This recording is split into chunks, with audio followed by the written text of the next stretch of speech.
welcome to my Fakeaway series where I'm going to teach you how to cook your favourite takeaways at home. This time we're cooking this banging, Wagga-inspired crispy Katsu chicken. Don't worry, the full recipe and method are down in the caption. Fry the carrot, onion, garlic, ginger and spices in a splash of oil. Then add in the secret ingredient, some chicken gravy granules. Don't laugh, this really works. Pour in boiling water, some honey for sweetness and soy for seasoning. Reduce down over a medium heat until it thickens up. This is the consistency you're looking for.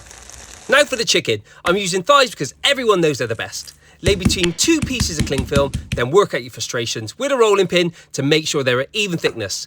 Dip into flour, egg, breadcrumbs, then into a pan to fry for 3 to 4 minutes each side, turning halfway through.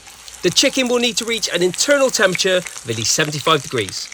Cut your chicken, then pour over that beautiful katsu sauce, which I've quickly blended until smooth. Sprinkle over some spring onions and you're ready to go. What would you like to see next in the Fakeaway series? Make sure to tell your friends. Absolutely banging.